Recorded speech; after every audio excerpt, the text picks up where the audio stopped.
आज हेरबट्टी अचम्म उल्का अवधि भयो कीर्ति भयो गई क्या भयो के हुन गुजरात पहिले आयो मान्छे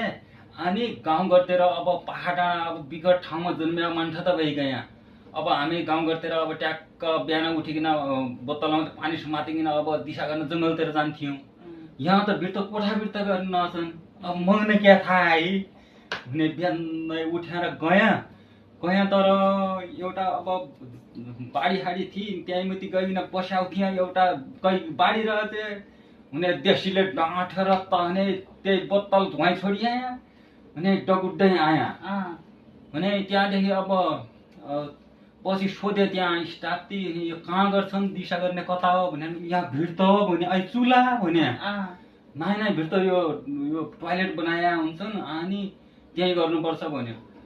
गयाँ र त्यहाँ भिड त पिनुहुन्न त त्यहीँ बसिकन गर्न त म त बाहिर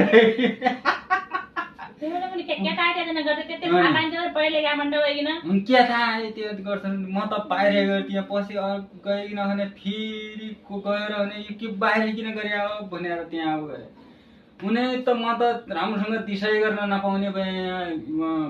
आइकन गुजरात आइकन अब घर गइकन पनि टोयलेट बनाउने त भन्याउ छु के गर्ने भन्छ बनाउने यो तल्लो कोठो एउटा खाली गर्ने हुने माथिटा कोठाबाट थारो छिड पारिकन हुने ट्याक्क बनाउने त्यतै बनाउँछन् कि टोयलेट कसरी बनाउँछन् जाने आगा छ सरले कता पढाइ थिए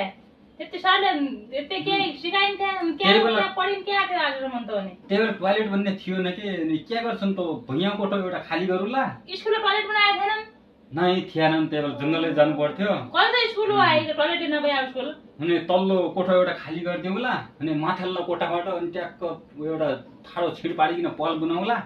हुने अब त्यही गर्ने भने पल पार्दैन भर्ने हाम्रो गन्छ फलाल्ने डुबुला अनि दिशा घरभित्र राख्नु पर्ने रहेछ अनि यहाँ गुजरात आइकन थाहा पाएँ सा हुन्छन् नेपाल गुजरात धुनी यहाँ आउने दिशा घरभित्र राखिकन अनि किन गर्छन् त अनि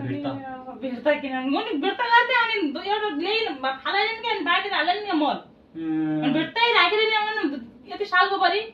नै आयो मन त म त कायल भयो यहाँ जोन हो म त यहाँ राम्रोसँग दिशा गर्न नपाइकिन अब त्यसै गरे घर गए खाना सिर पाडे दिशा जुम्मा गरे अनि त्यहाँ म थाहा त्यो फुल पल पाडे गम त्यहाँ फालाले अनि डुबिया जाउने न सानो पल के सानो पल पाडे न आफू डुब्ने बनाउनु पर्छ दिशा गरी भरिन्छ अनि डुब्ने त्यहाँ आउने दिसुन डुब्ने त कहाँ आउन तेरा गुडा पनि काइ थान बड्डी यार हो नि किन आउने घरको त पल पाडी बनाउने हुन्छ त हो नि